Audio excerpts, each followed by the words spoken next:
Hello, and welcome back to Story Time with Eric Zimmer. Where we last left off in Charlie and the Chocolate Factory, Mike TV was eliminated in the television chocolate room. And now there's only one child left. Charlie. And we're about to find out what the special grand prize was for him in the last 3 chapters of the book. Are you ready? Alright, let's begin. Chapter 28. Only Charlie Left. Which room shall it be next? Said Mr. Wonka as he turned away and darted into the elevator. Come on, hurry up, we must get going. And how many children are left now?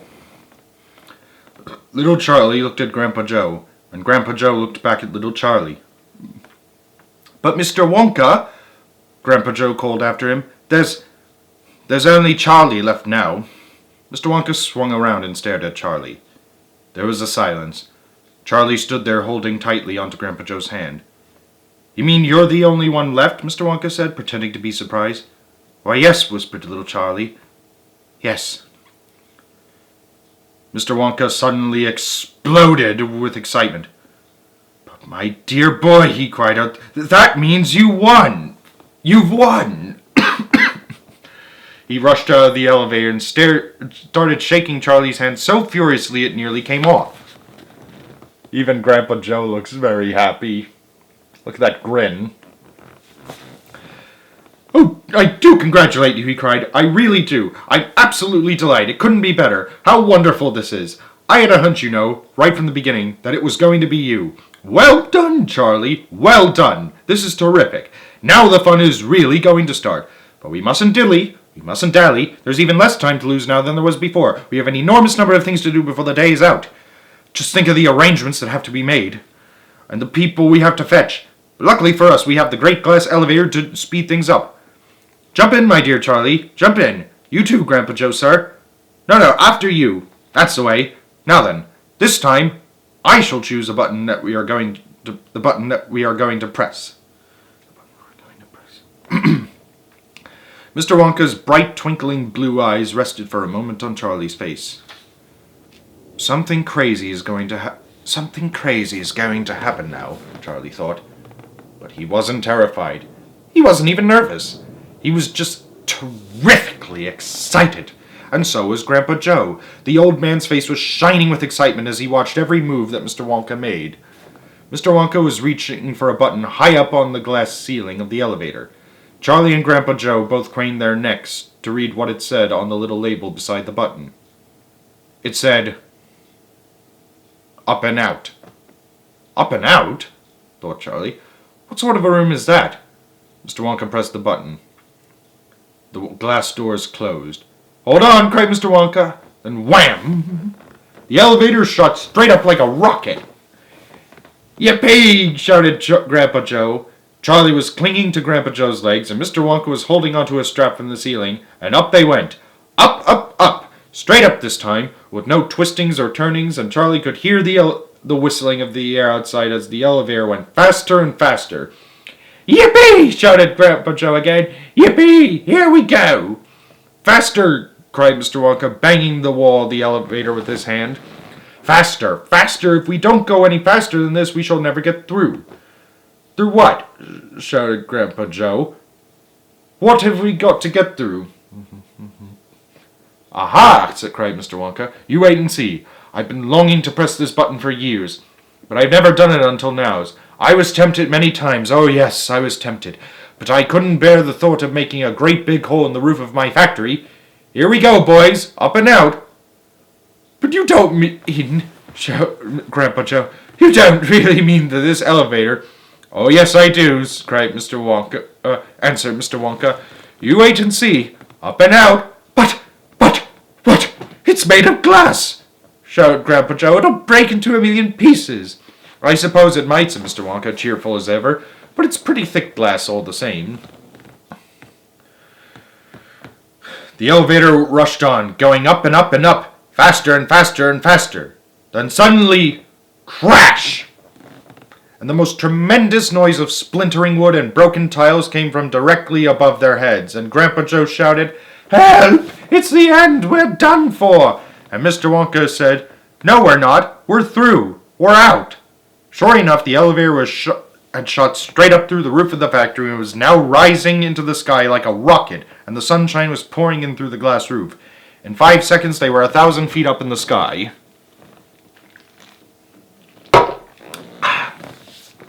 "The elevator's gone mad!" shouted Grandpa Joe. "Have no fear, my dear sir," said Mr. Wonka calmly, and he pressed another button. The elevator stopped.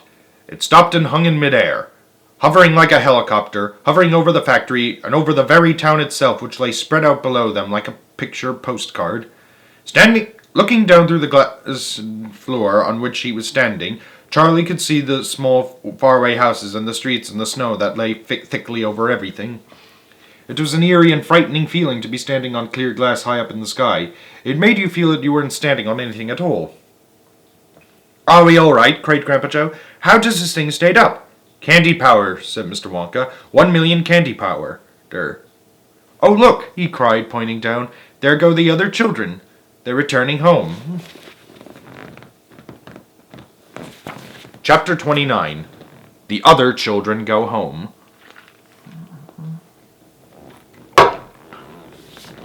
"We must go down and take a look at our little friends before we do anything else," said Mr. Wonka. He pressed a different button, and the elevator dropped lower, and soon it was hovering just above the entrance to the factory. Looking down now, Charlie could see the children and their parents standing in a little group just beside the gates. "I only see 3, he said. "Who's missing?"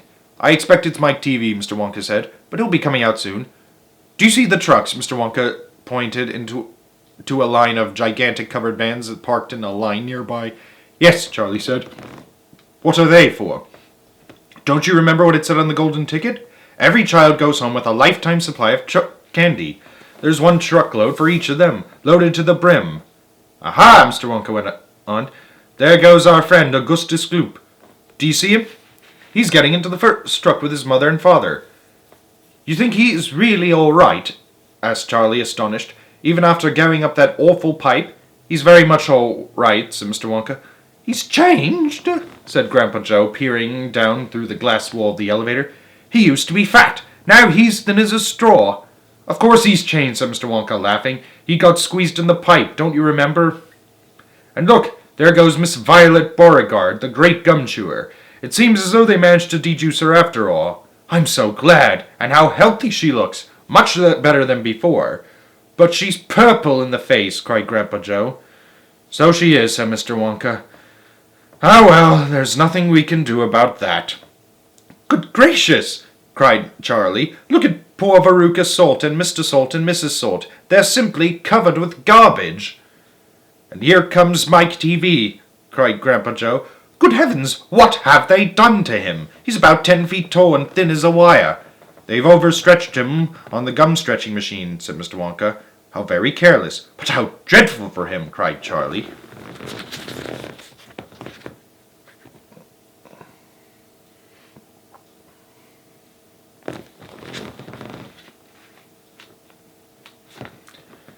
"Nonsense," said Mr. Wonka. "He's very lucky. Every basketball team in the country will be trying to get him." "But now," he added, "it is time we left these 4 silly children. I have something very important to talk to you about, my dear Charlie." Mr. Wonka pressed another button, and the elevator swung upwards into the sky.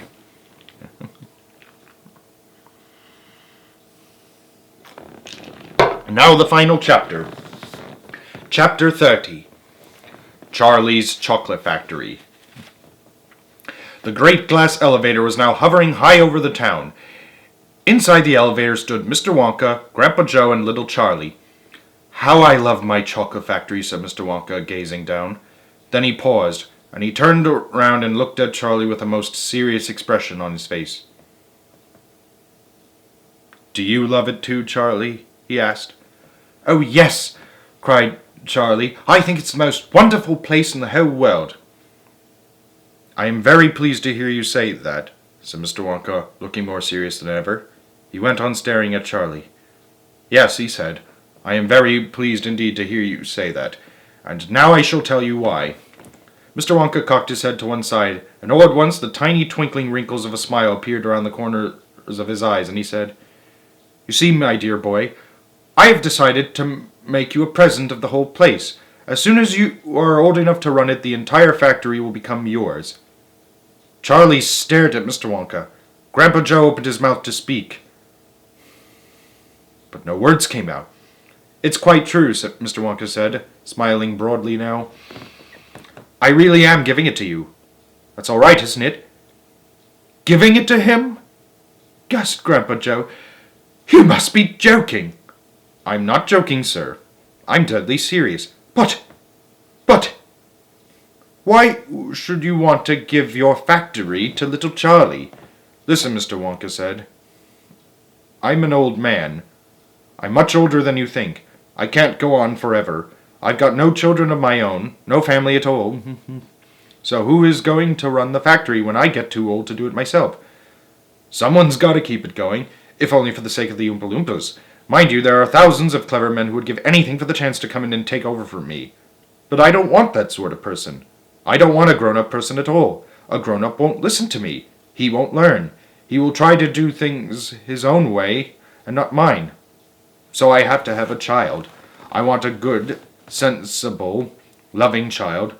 One to whom I can tell all my most precious candy-making secrets, while I am still alive." "So that is why you sent out the golden tickets," cried Charlie. "Exactly," said Mr. Wonka. "I decided to invite 5 children to the factory, and the one I liked best at the end of the day would be the winner." "But, Mr. Wonka," stammered Grandpa Joe, "do you really and truly mean that you are giving this enormous factory to little Charlie? After all—" "There's no time for arguments," cried Mr. Wonka. "We must go at once and fetch the rest of the family. Charlie's father and his mother and anyone else that's around. They can all live in the factory from now on. They can all help to run it until Charlie is old enough to do it by himself. Where do you live, Charlie?" Charlie peered down through the glass elevator at the snow-covered houses that lay below. "It's over there," he said, pointing. "It's that little cottage right on the edge of town, the tiny little one." "I see it," cried Mr. Wonka, and he pressed some more buttons in the elevator, and the elevator shot down towards Charlie's house. "I'm afraid my mother won't come with us," Charlie said sadly. "Why ever not?" "Because she won't leave Grandma Josephine and Grandma Georgina and Grandpa George." "But they must come too." "They can't," Charlie said. "They are very old and they haven't been out of bed for 20 years. "Then we'll take the bed along as well, with them in it," said Mr. Wonka. "There's plenty of room in this elevator for a bed." "You couldn't get the bed out of the house," said Grandpa Joe. "It won't go through the door." "You mustn't despair," said Mr. Wonka. "Nothing is impossible. You watch." The elevator was now hovering over the roof of the Bucket's little house.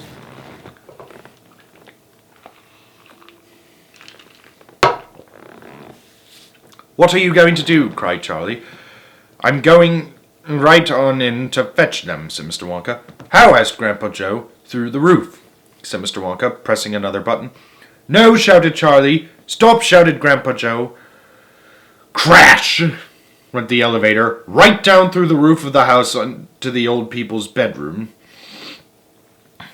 Showers of dust and broken tiles and bits of wood and cockroaches and spiders and bricks and cement went raining down on the 3 old ones who were lying in bed, and each of them thought that the end of the world was come.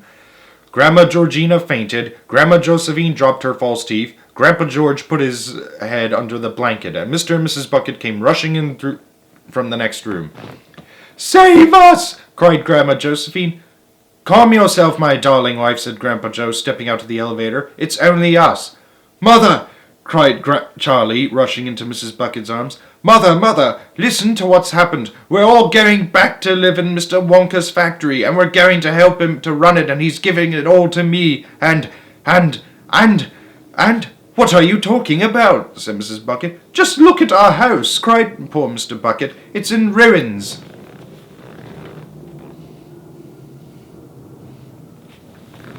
"My dear sir," said Mr. Wonka, jumping forward and shaking Mr. Bucket warmly by the hand, "I'm so very glad to meet you. You mustn't worry about your house. From now on, you're never going to need it again anyways."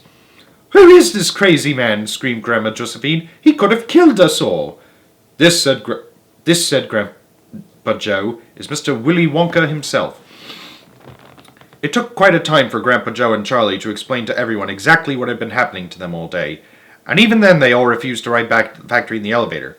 "I would rather die in my bed," shouted Grandma Josephine. "So would I," cried Grandma Georgina. "And I refuse to go," announced Grandpa George. So Mr. Wonka and Grandpa Joe and Charlie, taking no notice of their screams, simply pushed the bed into the elevator. They pushed Mr. and Mrs. Bucket in after it. Then they got in themselves. Mr. Wonka pressed a button. The doors closed. Grandma Georgina screamed, and the elevator rose up off the floor and shot through the hole in the roof out into the open sky. Charlie climbed onto the bed and tried to calm the three old people who were still petrified with fear. "Please don't be frightened," he said. "It's quite safe, and we're going to the most wonderful place in the world." "Charlie's right," said Grandpa Joe. "Will there be anything to eat when we get there?" asked Grandma Josephine. "I'm starving. The whole family is starving." "Anything to eat?" cried Charlie, laughing. "Oh, you just wait and see." The end. I hope you enjoyed hearing the story as much as I enjoyed reading it. And if you ever want to see the movie version, watch them both. But be sure to watch the 1971 version first with Gene Wilder, then watch the 2005 version with Johnny Depp. It's very fun to compare the two. Oh, don't make me choose between them, but I liked both of them. But of course, none of those movies would have been made had it not been for this wonderful book written by the great Roald Dahl himself. Thank you all for listening, and I'll see you next time on Story Time with Eric Zimmer. Take care.